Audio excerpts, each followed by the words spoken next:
Future WWE plans for Triple H have been revealed. We've got an update on the WrestleMania 38 main event, which is said to be constantly changing, and a new update on WWE's relationship with 2K games, so stay tuned. So we learnt a little bit more from Triple H last night. The full interview aired on ESPN following some clips from it on First Take, where Triple H announced his retirement from in-ring action, and loads and loads of people paying their respects to Triple H. That sounds like a weird thing to say. They're sending all their love to Triple H last night, and we'll get to a few of those very, very shortly. But Triple H, when the full interview aired later on yesterday, revealed what he's up to now and what his future plans in WWE are now. And he said, "Right now, I'm back. I'm at the office. I'm fully focused on recruiting and development of our talent in the future, whether that's building more performance centers,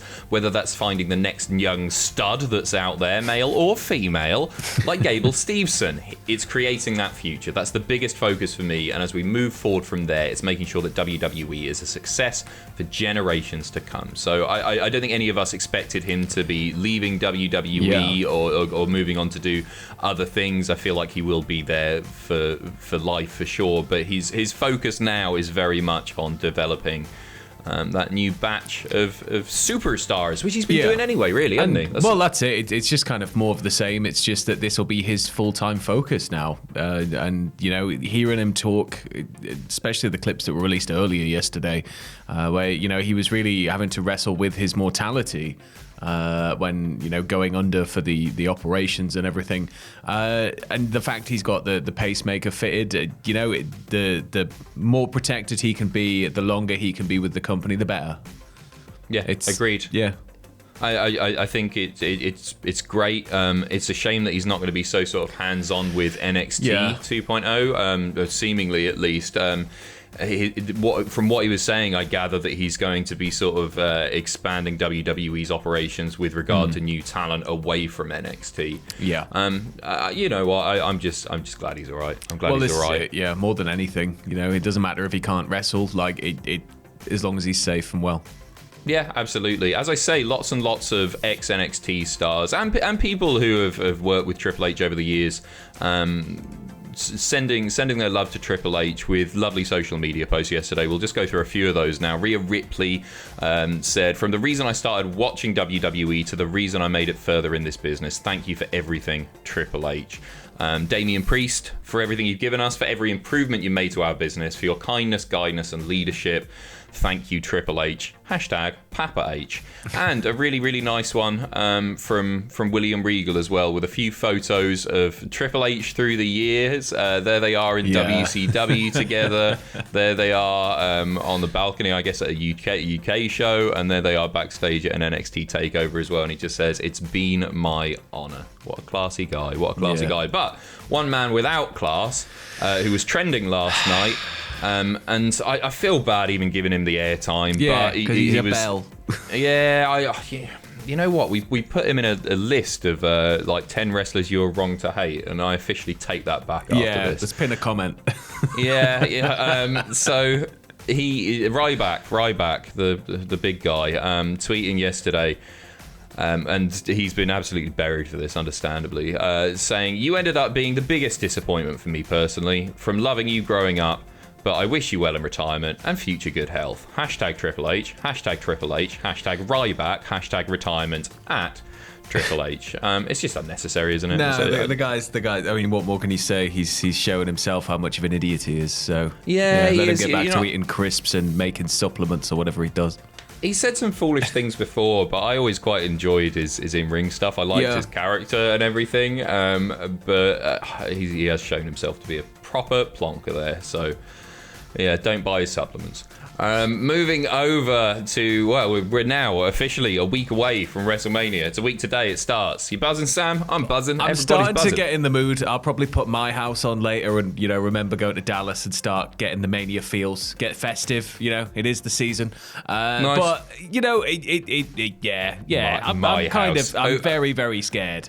over green light. Oh no, Why you've are got to you build up. scared? You've got to build up. You've got to build up. You've got to build up. So you start with my house, and then you've obviously got to go all the way to my way. So you gradually improve. Nice. Day You're not on going to day. do the old. I don't even know what it's called. that's WrestleMania. That's the one you watch just before the show starts. You get that up I on like YouTube. it. Nice. I like But yeah, it. I'm scared He's got a in the routine. sense that we've got a lot to do.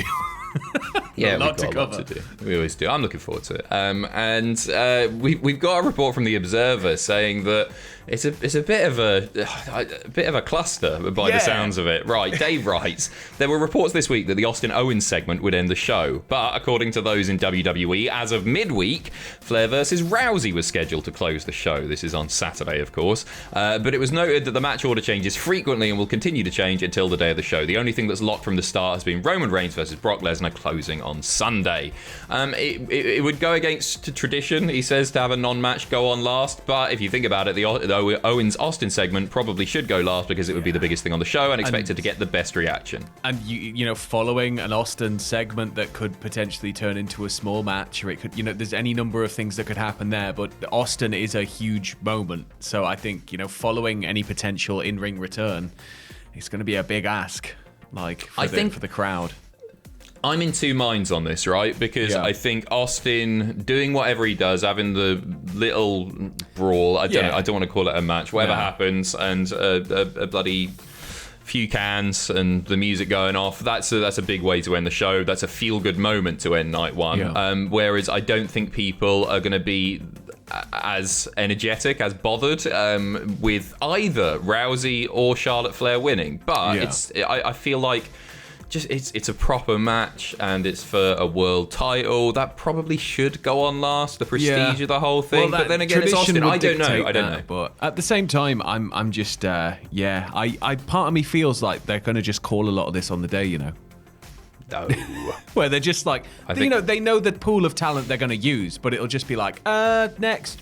That one. No, don't be. It's WrestleMania. Not WCPW. we get to the WWE 24. Imagine Vince has just got the big spin the wheel, make the deal, just with different match names on it. Right. God. Speaking of WrestleMania weekend, we got an Impact versus NWA match set up. So after they attacked Mickie James at the conclusion of Thursday's episode of Impact, Matt Cardona and Chelsea Green will face the team of Mickie and her husband, Nick Aldis, over on April 1st. At the Impact Multiverse of Matches, part of WrestleCon 2022, and it'll be on Fight as well if you fancy watching that. That's a bit of fun, isn't it? Yeah, there's going to be so much from WrestleCon, especially always has like great little matches going on, but there's going to be so much from Mania weekend that I'm going to be catching up for like 2 weeks after. There's loads, isn't there? There always is. It's very exciting, isn't it? Jack's working on a video which will be out. I think it's Tuesday. 10 non-WWE WrestleMania weekend matches that you need to see, and there's some pretty interesting ones on there, and a lot of charisma in that match. Matt Cardona, Chelsea Green, Mickie James, and also Nick Aldis is there. I'm all about Ninja Mac, man. Mac. Who's Ninja Mac? He's going to be wrestling at a GCW event against I think AR Fox, and it's going to be just amazing. Right. It's just going to be amazing. I'm not Ninja especially Mac. familiar. Finishing off now. So a tweet went round from WWE's from 2K, all in Stephanie's office, and going like, hey, we're looking forward to many more years to come. So everybody assumed, okay, deal's been done. It looks like WWE are going to be sticking with 2K for their video games. However, they haven't signed a new deal with WWE. A member of WWE's PR team telling Sport Gamers Online, this was a celebratory photo for our game launch, not an announcement of an extension. And there's no updates about further work with WWE at this time. I think there's a little bit more to it than that. You know there's a little bit more to it than that, Adam. Come on. They went into that room. Stephanie looked at them. And she went, the name on the contract says games, but it doesn't say 2K games. And then they were thrown out of the building. And then the EA rep sat there just going... It's a bizarre one, right? Because it was certainly phrased to suggest that they had re-signed. So I don't know. Maybe they're nearing a deal. I don't know. I imagine if the sales and the reception of 2K22 is very much going to, drive whether that relationship continues or they go elsewhere. We've heard that EA are potentially interested, so it's been a massive success. It more than doubled the first week sales of WWE 2K20, and that that shows just how badly people want wrestling games. Well, not just that, but the reviews really matter, and that people aren't just going to buy a game year in, year out if it isn't any good. So I'm glad that they've nailed it this year. I really am. Anyway, that's it. We'll be back with more news very, very shortly. Take care of yourselves. All the best. Goodbye. Bye.